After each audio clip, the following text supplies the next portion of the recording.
초등학교 때 배우지 못했던 것 같은데 아마 이제 뭐 몇 년 전에 그 사이에 그 초등학교 국어 교과서에 그 강아지똥이라는 어린이 동화가 올라간 것으로 그렇게 알고 있습니다.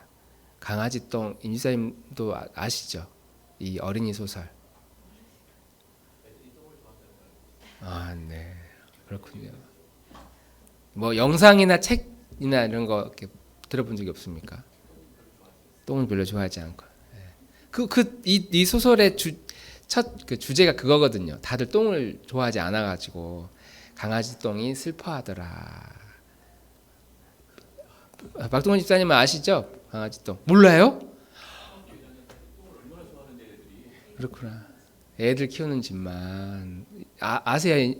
김현 집사님은 아세요? 강아지 똥이라는 어린이 소설, 단편 소설이에요. 아, 그렇구나. 저는 당연히 이걸 알 줄 알고. 그렇군요. 감사합니다. 아유, 그러면은 영상이라면 다 준비를 했어야 하는데 전 당연히 알 거라고 생각하고, 워낙 어린이 영화 어린이 동화 소설이긴 하지만 어른들도 되게 좋아하는. 그리고 이 영상의 그 OST가 엄청 유명해요. 아마 들으면 이 노래 아마 들어보실 거라고. 길을 가다가 어느 개 한 마리가 길가에 똥을 넣었는데 이제 그 개똥이죠. 그러니까 다 그 개똥을 싫어해요. 새가 한 마리 와가지고 이게 뭐지 하면서 몇 번 쪼아대니까 이제 그 똥이 너는 이름이 뭐니 하면서 이제 말을 걸고 친하게 지내보려고. 근데 갑자기 새가 뭐야 이거 똥이잖아 에이 더러워 하면서 날아가 버려요. 그리고 이제 지나가다가 또 그 새만 그런 게 아니라 뭐 닭도 지나가다가 병아리 새끼들을 끌고 가는 닭 무리가 그걸 보더니 또 야 이거 똥이니까 밟지 마 하면서 다 피해 하면서 또 그냥 지나쳐 버리고. 그걸 보고 다들 나를 싫어하는구나 하고 펑펑 울어요. 그 아기 강아지 똥이죠.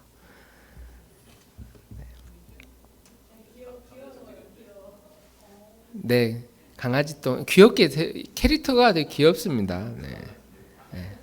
그래서 이제 여러저러 사건이 있다가 어느 민들레 씨가 그 개똥 옆으로 딱 앉아요.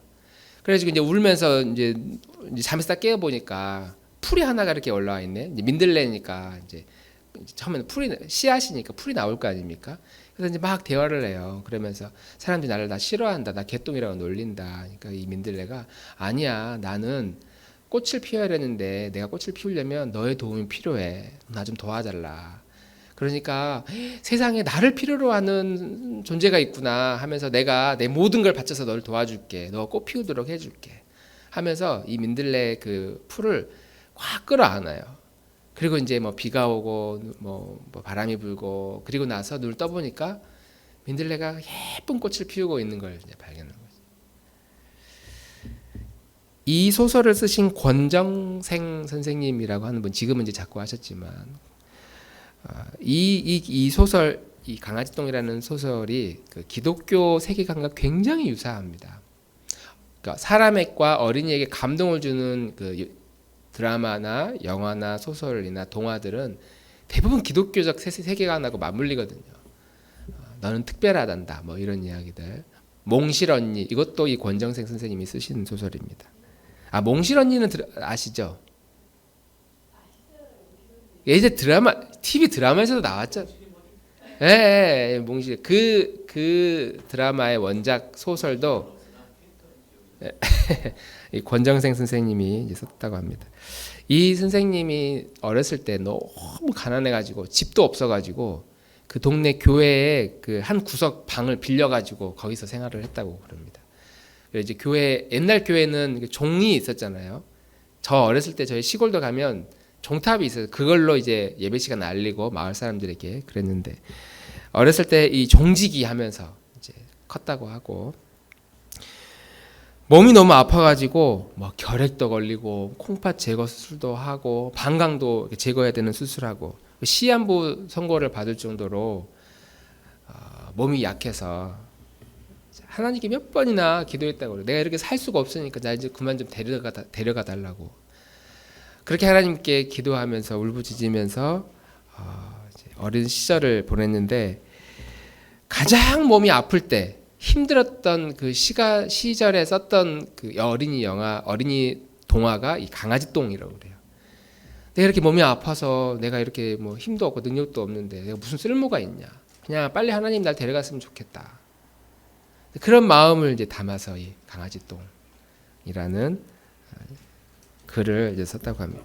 그래서 이 선생님이 돌아가실 때 그 옆에 살던 그 마을의 동네 사람이 두 가지를 보고 놀랬대요. 하나는 옆에 살던 그 권정생이라는 사람이 이렇게 유명한 사람인지 자기들도 몰랐다는 거예요. 그리고 그분이 돌아가셨을 때 자산이 한 10억 정도 됐는데 이렇게 돈이 많은 줄도 몰랐다는 거예요. 그 이 책 썼던 그 인세가 이제 많이 들어왔기 때문에 워낙 유명해져서 근데 평생을 그 본인이 직접 지은 한 5평짜리 쪽방에서 그렇게 살았기 때문에 사람들이 다 그걸 보고 이제 그럴 줄 몰랐다. 그리고 돌아가실 때에도 이 돈은 어린이들을 위해서 쓴 책에 의해 어린이들이 낸 돈으로 이렇게 모아진 돈이니까 어린이들을 위해 썼으면 좋겠다. 그래서 북한에 있는 어린이 재단 어린이들을 위해서 이 돈이 쓰이도록 기증하고 그리고 유서를 쓰고 세상을 떠났다고 합니다. 이 강아지 똥이라는 동화를 보면 하나님이 지으신 모든 존재가 다 소중하다라는 사실을 이제 우리에게 알려줍니다. 가난하면 가난한 대로 소중하고 부자면 부자대로 소중하고 능력이 많으면 능력이 많은 대로 소중하고 능력이 없으면 없는 대로 건강한 사람은 건강한 대로 소중하지만 아픈 사람은 아픈 사람대로 소중하다. 그 모든 일에는 하나님이 개입하시고 하나님의 섭리와 하나님의 주권 또 그분의 의지에 따라 주어지는 것이기 때문에 그 사람의 가난과 부유함과 건강함과 몸이 아픈 것 어떤 것도 자랑할 수가 없다. 이건 하나님이 하시는 일이지 우리의 능력에 의해서 우리가 어떤 탁월함에 대해서 누구도 자랑할 수 없는 존재이다 라는 사실을 말하고 있습니다. 하나님은 아무리 가난하고 비천한 존재라고 할지라도 반드시 그 존재를 통해서 일하시는 분이구나. 그러니까 이 강아지 똥 이야기를 들으면서 저도 그런 사실을 다시 한번 마음속에 확인하게 됩니다. 존재 자체를 통해서 하나님은 일하신다. 이 권 선생님처럼 가난한 시절 또 몸이 아픈 거 이런 걸 사용하셔서 이런 동화들이 나오도록 만드셨잖아요. 전 재산을 잃고 가족도 다 잃고 몸도 엉망진창이 되고 모든 걸 잃어버린 이 욥이라고 하는 이 사람도 하나님은 그 사람의 능력이 있기 때문에 쓰시는 것이 아니라 그 욥이라는 사람 존재 자체로 지금 내가 누구인지 하나님이 어떤 분이신지를 계속 알리고 있다. 이것이 우리가 욥기를 통해서 알 수 있는 하나님의 메시지다라는 사실을 우리는 기억해야 됩니다.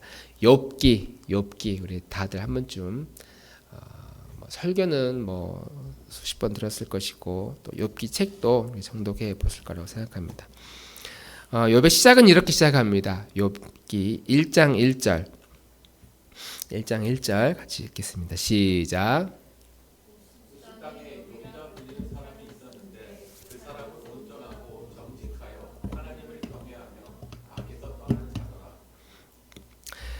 욥을 소개합니다. 그는 온전하고 정직하고 하나님을 경외하고 악에서 떠난 자다. 저는 이 1장 1절을 읽을 때부터 참 이해하기 어려운 부분 중에 하나가 사실 욥이라는 사람이 어느 시대 어느 때인지 정확하게 파악이 안 돼요.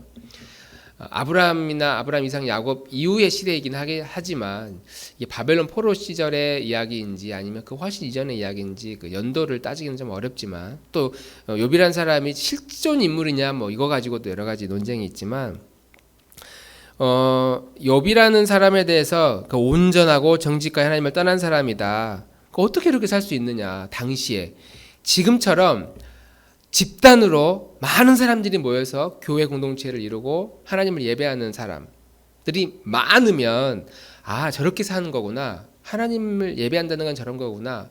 목사님 설교를 들으니까 맞아. 이번 주에도 은혜 받고 수련회나 집회를 통해서 막 도전받아서 이렇게 살아야 돼. 그러면 이렇게 하나님을 경외하고 예배드리는 사람들이 조금씩 많아지겠죠. 그런 사람들이 많이 있으니까, 보고 들은 것들이 있으니까.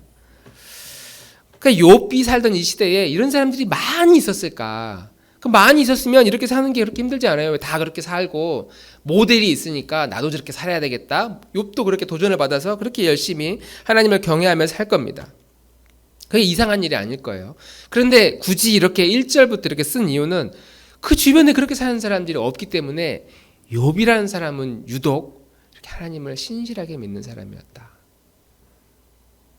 그러니까 다 불완전하고 불법을 저지르고 하나님을 경시하고 악을 행하는 사람들이 많이 있었는데 그 중에 이 욥이라고 하는 사람은 그렇지 않았다. 신실했다. 이렇게 지금 표현하고 있는 것이거든요. 욥이 가진 믿음과 신앙은 요즘 사람들처럼 교회를 다니면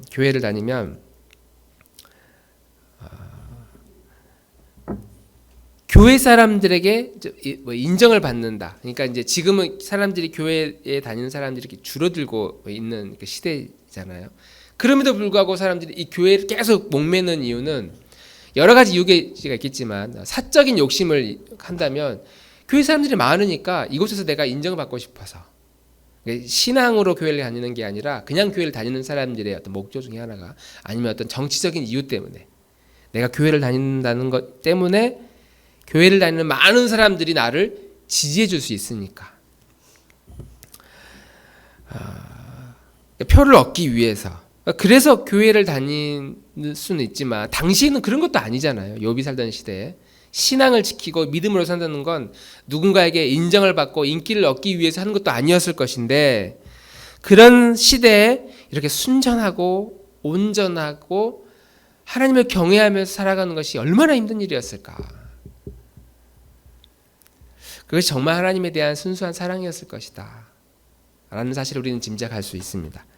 그런데 이제 사탄이 오더니 이제 그 지점을 노리는 거예요.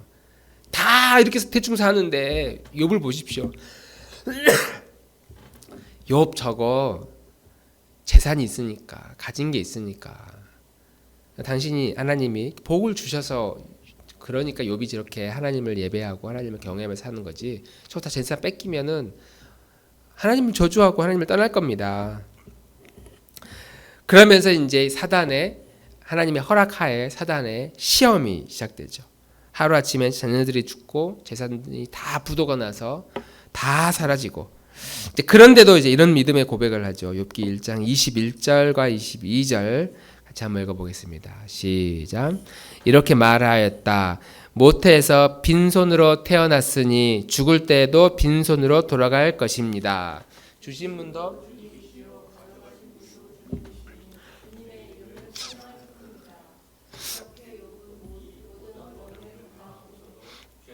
않았으며 어리석게 하나님을 원망하지도 않았다. 멋진 사람이죠. 이렇게 망했는데도 이 신실한 하나님에 대한 사랑을 버리지 않고 하나님을 원망하지 않았다. 그러면서 이제 욥기 2장부터는 친구 3명이 와서 욥과 대화하는 그런 내용들이 무려 2장부터 36장까지 아주 긴 장에 걸쳐서 설전을 벌입니다. 그리고 나서 이제 36장부터 마지막까지는 이제 하나님이 개입하시죠. 그래서 인간들의 그 대화의 어떤 신앙과 신과 인생에 대한 그 알에 대해서 그것이 얼마나 아주 편협한 것인지를 하나님이 개입하셔서 다 깨트려 주시죠. 성도들에게 고난을 당한 이유가 무엇일까? 성경의 인물에는 크게 2가지 이유 때문에 우리가 인간이 고난을 당한다 이렇게 말합니다. 하나는 죄가 있기 때문이고 하나는 죄가 없기 때문에도 고난을 당할 수 있는 이유에 대해서 이야기를 하죠. 대표적으로 다윗과 같은 경우는 다윗이 고난을 당했던 이유 중에 하나는 죄를 지었기 때문입니다. 자기의 충신 우리아를 죽이고 그의 아내를 자기의 아내로 빼앗은 살인죄 그것부터 시작해가지고 여러 죄를 지어서 다윗의 첫째 아들이 태어나자마자 죽고 또 백성들이 전염병으로 죽고 수많은 고통을 당하게 됩니다. 다윗이 고난을 당한 이유는 시편을 통해서 여러 가지 고난 속에서 저를 건져내 주십시오, 구원해 주십시오 이런 고백을 했던 그 원인은 다윗이 죄를 지었기 때문에 그래요. 그래서 끊임없이 죄를 용서해달라고 하나님께 구하는 기도를 드리죠. 또 한 명의 인물은 요셉입니다. 요셉은 아무 이유 없이 그냥 태어나서 그냥 막내로 거의 막둥이 11번째 아들로 태어났는데도 이유를 알 수 없이 형들에게 팔려가고 또 모함을 당해서 감옥에 갇히고 나이 10대 어린 나이에 긴 시간 동안 어려움을 겪습니다. 그럼에도 불구하고 다윗도 결국은 하나님의 사랑을 받는 왕이 되었고 요셉도 하나님께 쓰임받는 왕이 됩니다. 그러니까 죄가 있어서 고난을 당하거나 죄가 없어서 고난을 당하거나 그것과 상관없이 하나님의 여러 의지와 하나님의 섭리가 있다.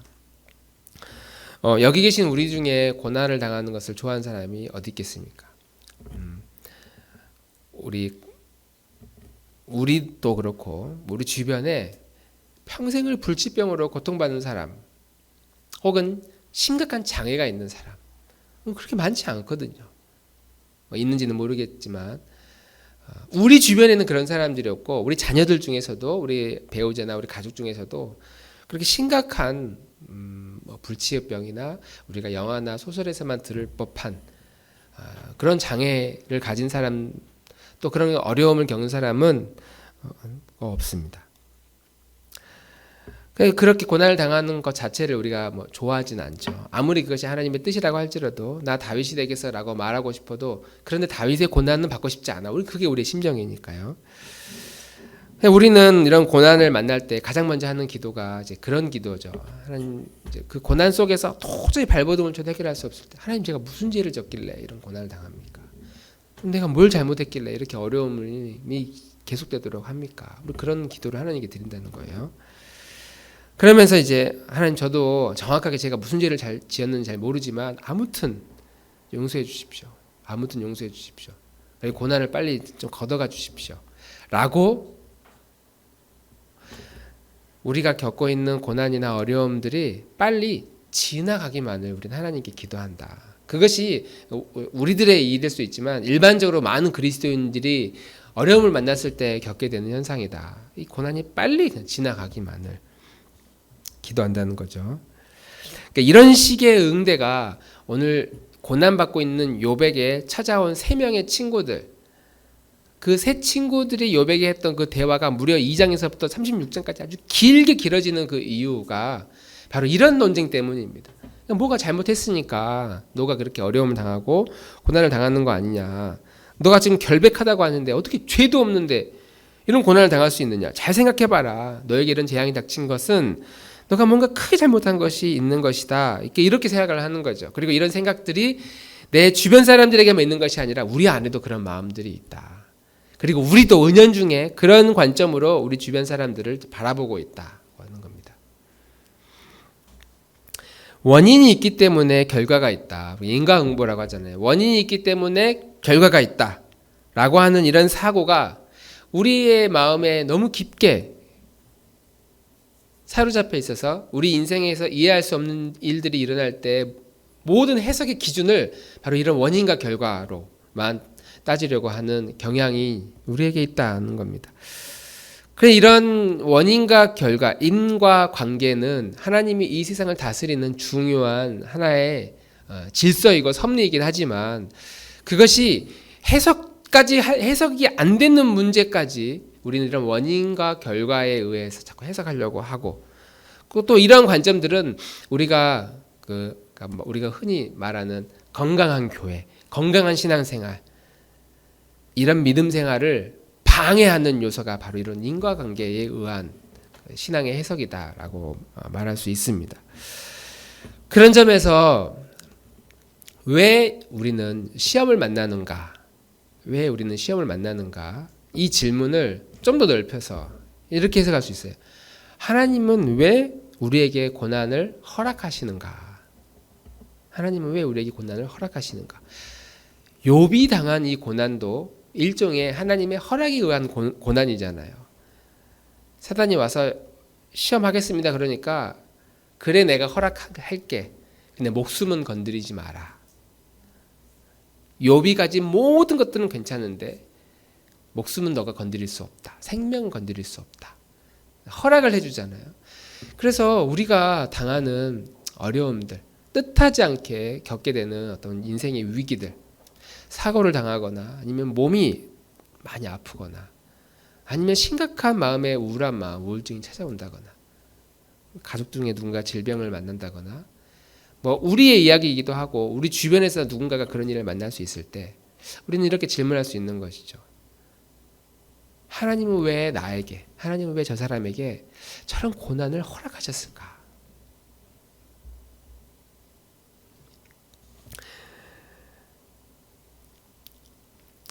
사단의 말대로 하면 이 고난을 통해서 저 사람이 하나님을 버리는지 안 버리는지 테스트하기 위해서, 사단의 목적은 그거잖아요. 고난을 딱 줘가지고 고난을 받으면 사람 하나님 떠날 것이다. 하나님을 버릴 것이다. 이렇게 생각하는데 하나님이 고난을 허락한 이유는, 의도는 사단에 의해서 그런 의도가 주어졌다고 할지라도 더 크신 하나님의 의도가 있다. 우리에게 고난을 허락하신 이유, 더 큰 의도가 있다. 그래서 우리는 그 의도가 무엇인지를 알게 됐을 때 얻는 유익이 이 책에 나오는 대로 상상할 수 없는 하나님의 놀라운 계획과 하나님의 뜻과 하나님이라는 분의 의지와 하나님의 큰 섭리를 우리는 알게 된다. 그리고 우리가 당하는 이런 고난은 바로 그러한 하나님의 섭리를 아는 일종의 도구고 하나의 방법이고 기회가 된다라고 말할 수 있습니다. 물론 사람이 고난을 만나서 다 하나님의 뜻과 하나님의 의지를 경험해서 막 기뻐하느냐? 그러지 않을 수도 있죠. 고난을 만나가지고 하나님을 떠난 사람도 얼마나 많이 있습니까? 더 마음이 강팍해지고 하나님을 저주하고 교회를, 신앙을 버리고 떠난 사람들이 훨씬 많이 있습니다. 사단의 의도대로 되어진 것이죠. 당한 겁니다. 그러나 인간은 하나님께서 왜 우리에게 고난을 허락하셨는가? 하나님이 나를 향한, 우리를 향한 우리가 생각하는 것보다 더 크신 계획과 섭리가 있다. 계획과 섭리가 있다. 단순히 우리가 죽어서 천국 가는 차원에서 하나님을 믿는 그런 자녀가 아니라 이 땅에서 잘 먹고 잘 사는 정도가 아니고, 욥이 이렇게 고백하거든요. 욥기 23장 10절 말씀. 욥기 23장 10절 말씀 같이 한번 읽어보겠습니다. 시작. 그러나 내가 가는 길을 그가 아시나니 그가 나를 단련하신 후에는 내가 숨금같이 되어 나오리라. 아멘. 욥은 자기가 내가 이제 훈련을 받기 시작하는구나 준비한 것도 아니었고, 또 무엇을 위해 내가 이런 훈련을 받는지도 전혀 몰랐어요. 그냥 어느 날 갑자기 이 훈련 장소로 끌려옵니다. 막 훈련 받아요. 당시에 욥이 살던 주변의 모든 환경과 사람들의 관점에 의하면, 야 욥이 너가 그렇게 부자로 살고 잘 나가더니 너 이렇게 될 줄 알았다. 너 얼마나 뒤가 구렸으면, 너 얼마나 죄가 많았으면, 너 얼마나 악한 일을 많이 행했으면. 믿는 사람이든 믿지 않는 사람이든 다 그런 식으로 욥을 비난하고 욥을 떠나갑니다. 욥이라는 사람을 그렇게 다 떠나가요. 쓸모없다고 생각하니까. 욥이 죄 때문에 욥이 고난을 받는다. 이게 지금 욥이 살던 시대의 모든 사람들의 관점인데, 욥이 내가 고난을 받고 이런 어려움 속을 통과하고 보니까 고난이라는 게 이런 거구나 라는 이 고백을, 지금 이 고백을 하고 있는 거거든요. 내가 가는 길은 내가 계획한 것이 아니라 하나님이 하시는 거였다. 하나님이 하시는 계획이었다. 이건 내가 계획한 것이 아니었다.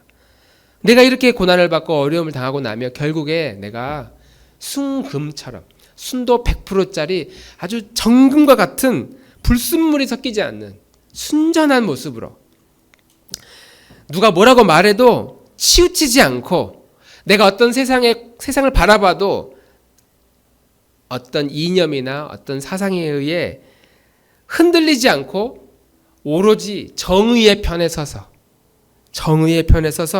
풍성한 삶을 살게 될 것이다. 지금 이 고백을 하고 있는 것이거든요.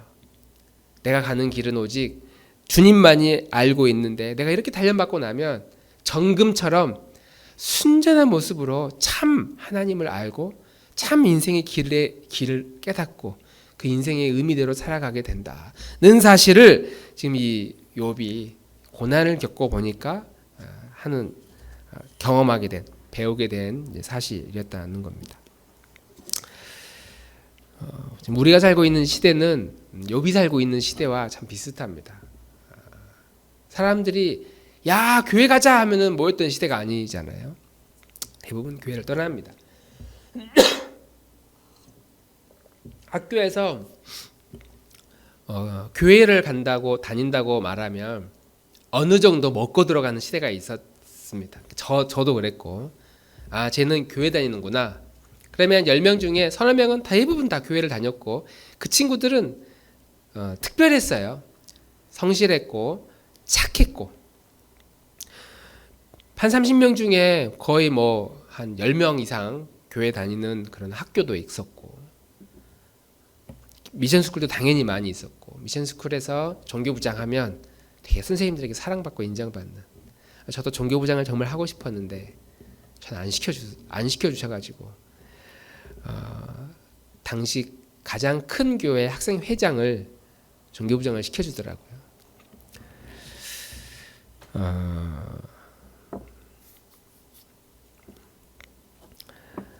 그러니까 지금 우리가 살고 있는 시대는 사람들이 교회를 떠나가는 시대고, 교회에 있던 30대 40대가 교회에서는 더 이상 얻을 게 없다라고 하면서 가나안 성도라는 이름으로 떠나가고, 당연히 교회 안에 있던 어린 아이들도 같이 떠나가게 된, 그래서 중고등부, 청소년부, 어린이부가 없는 교회가 절반 이상이 넘죠. 그냥 예배를 아예 드리지 않습니다. 학교에 가도 교회 다니는 친구들을 거의 만날 수가 없는 시대가 되었고, 우리가 사회생활하면서도 내 주변에 진지하게 신앙에 대한 고민과 성찰을 하는 사람 찾기가 어려워졌습니다. 밥 먹으면서 식기도 하면 특이한 사람으로, 독특한 사람으로 쳐다보는 시대가 되었습니다. 그런 사회에서 오늘 욥이 지금 버티고 있는 거잖아요. 순전하고 하나님만을 경외하며 사는 것. 근데 진짜 어려웠겠다. 그리고 오늘날 이런 시대 가운데서 순전한 믿음과 신앙을 지키는 것. 남들 다 편하게 사는데 굳이 내가 일요일마다 시간을 정해서 교회 가고 예배드리고 헌금하고, 삶의 제약도 많고 보는 눈도 많으니까 이렇게 사는 건 정말 힘든 일이다. 능력이나 재력이나 돈이나 세상의 모든 자원들은 세상 사람들이 다 가져가 버린 것 같고, 도대체 교회 다니고 있는 우리 기독교인들은 오늘 그 강아지 똥과 같이 개똥과 같이 별로 사람들이 중요하게 여기지도 않고 인정해 주지도 않고 힘도 별로 없는, 별 볼 일 없는 사람인 것처럼 느껴질 때가 많다. 그러나 우리가 경험하고 있는 이런 고난이나 소외감이나 거절감이나 또 남들에게 없는, 지금 여기 계신 나만 겪고 있는 그런 내면의 여러 인생의 고난과 어려움들, 인생의 십자가들은 오늘 이 하나님이 욥에게 했던 그런 관점으로 우리가 해석을 해본다면, 나라는 존재가 대충 그냥 이 세상에 툭 던져진 존재가 아니라 누구보다도 소중하고 귀하고 가치 있고 의미 있는 내 아들이고 내 딸이라는 사실을 알리고 싶은데 이걸 어떻게 알릴 수 있을까? 그걸 알리는 하나의 도구가 바로 이 고난이다. 남들에게 없는 어려움과 고난을, 인생의 가시를 나에게 허락하셔서, 남들은 다 이렇게 됐는데 왜 나는 이렇게 안 될까? 남들은 저렇게 잘 나가는데 나는 왜 이렇게 멈춰 있을까? 남들은 저렇게 건강한데 나는 왜 이렇게 몸이 아플까?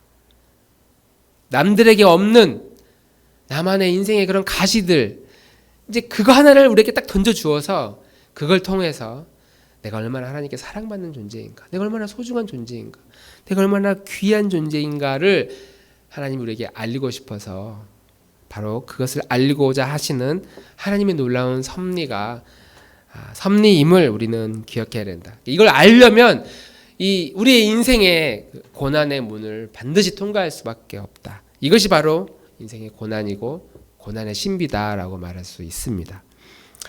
저는 이 고난의 신비로움을 최근 몇 년 동안, 수년 동안 이제 겪어오면서 수많은 사람들이 그렇게 저에게 그렇게 이제 외치고 있다는 사실을 이제 들었습니다. 야, 그렇게 목회하니까 안 되는 거야. 너 그렇게 설교하니까 그래 안 되는 거야. 너 그렇게 사니까 너 그렇게 점점 어려워지는 거야. 그러니까 이렇게 해야 돼. 큰 교회 설교 어떻게 하는지, 목사님들 설교 어떻게 하는지 책도 보고 설교도 한번 들어보고 너 그렇게 해야 된다고. 엘리바스와 빌닷과 소발이라고 하는 욥의 세 친구가 제 주변에 엄청 많이 있습니다. 지금도 그 기독교 신문에 보면은 무슨 특별 목회자 세미나 우편물이 수도 없이 날아옵니다. 이렇게 해야 된다. 이렇게 해야 오늘날 이 교회가 살아남을 뿐만 아니라 부흥하고 성장한다. 내가 이렇게 하니까 이렇게 됐더라라는 수많은 이야기들을 하도 하니까 요즘은 그냥 귀를 그냥 막고 살아요. 이렇게 해야 된다고 하니까. 그래서 저는 나를 향한 그러면 하나님의 계획이 무엇일까? 하나님의 뜻이 무엇일까를 계속 묻습니다. 하나님께 묻고 질문합니다. 그리고 확실히 알게 된 것 중에 하나는 하나님이 확실히 세상을 지으신 분이고 그분이 창조자다. 그분이 능력이 있는 분이고 모든 권능은 하나님이 가지고 있다. 심지어 내가 지금 살고 있는 나의 시간과 나의 재능과 나의 경험과 나의 능력까지도 이게 내게 아니구나. 이거 하나님 거구나. 내 모든 것이 다 하나님의 것이구나. 이런 고백을 이제 하게 되고 오늘 욥이 이제 그런 고백을 하잖아요. 내가 그동안 귀로만 들었지만 이제는 내가 하나님을 직접 보게 되었습니다. 그래서 제가 너는 그럼 하나님을 보고 있느냐? 내가 하나님을 눈으로 보았다, 가슴으로 보았다라고 느낄 정도인지는 모르겠지만 예전에는 내가 하나님에 대해서 그냥 귀로만 듣고 말로만 했다면 이제는 하나님에 대해서 희미하지만 내 눈으로, 내 마음으로, 내 삶으로 느끼고 있다. 하나님이라는 분이 이런 분이시구나. 신앙이라는 게 이런 거구나. 하나님을 믿는다는 삶, 믿음의 삶이라는 게 이런 거구나. 그런 것들을 조금씩 이제 알아가게 됩니다. 제가 하나님에 대한 그 지식, 신학교에서 배웠고 부교육자로 생활하면서 배웠던 하나님에 대한 지식의 그 양은 5년 전이나 지금이나 별 차이 없어요. 한 10년 전이나 지금이나 별 차이 없습니다. 그냥 계속 배워왔던 거 그대로 그냥 알고 있고 저는 그렇게 또 믿고 있습니다. 근데 제가 하나님에 대한 그 지식의 그 질은 5년 전과 비교했을 때, 10년 전과 비교했을 때 확실히 다르다.